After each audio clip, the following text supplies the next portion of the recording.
Saya mungkin hanya mengurai secara singkat beberapa hal yang saya pahami ketika 17 tahun yang lalu uh, almarhum Munir dibunuh oleh katakanlah aparat negara begitu ya.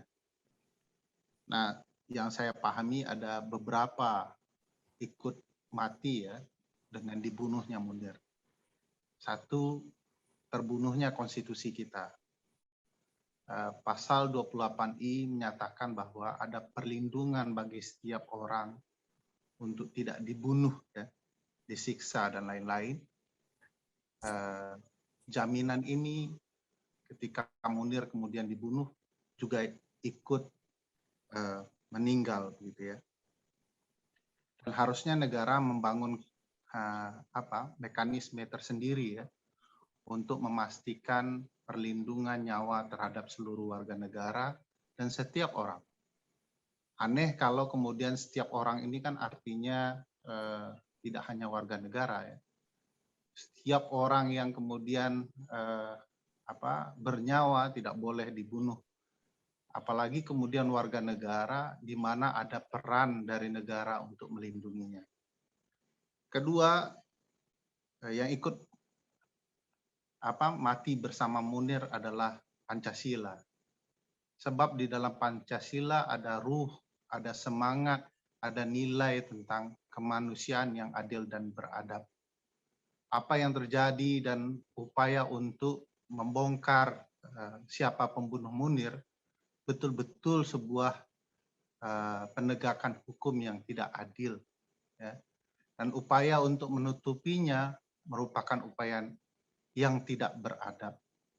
Sehingga secara tidak langsung ketika pembunuhan ini terjadi dan upaya-upaya untuk membongkar kejahatan ini ditutupi oleh negara, maka negara pada dasarnya telah ikut kemudian membunuh nilai-nilai Pancasila. Ketiga, menurut saya yang paling penting adalah terbunuhnya gagasan atau konsep bernegara.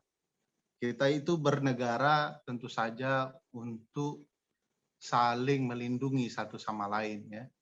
Tidak ada gunanya kemudian kita bernegara jika negara kemudian terlibat membunuh warga negaranya sendiri atau setidak-tidaknya negara terlibat menutup-nutupi para pelaku pembunuhan. Saya hampir sama dengan Prof. Tamrin tadi,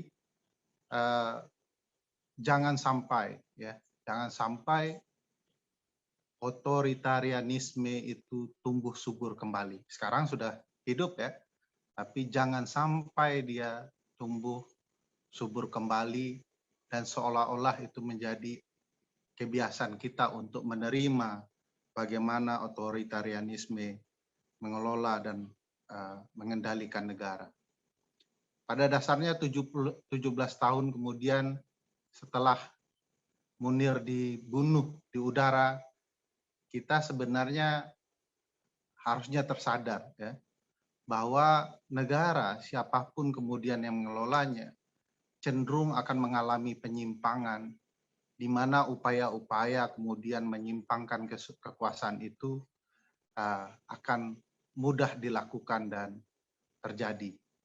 Siapa sangka ternyata sebuah rezim A menuju rezim B yang secara politik tidak punya korelasi, bahkan saling beroposisi, tetapi di suatu masa untuk kemudian melanggengkan upaya menutupi siapa pembunuh sesungguhnya almarhum Munir, mereka ternyata bisa bersatu padu untuk kemudian melanjutkan upaya menutupi ini. Padahal kalau dilihat ya, ada proses berpolitik yang tidak sinambung, proses pembangunan yang tidak sinambung, proses pembentukan undang-undang yang tidak berkesinambungan, proses penegakan keadilan di bidang lain yang tidak berkesinambungan, proses tata kelola pemerintahan yang juga tidak berkesinambungan. Kenapa upaya membunuh Munir dan menutupi orang-orang yang membunuhnya itu bisa berkesinambungan? Ini bagi saya tentu saja biasanya kalau sudah ada kesinambungan antara kejahatan masing-masing pelaku kejahatan merasa terlibat dan mereka takut diungkapkan kebenaran sesungguhnya.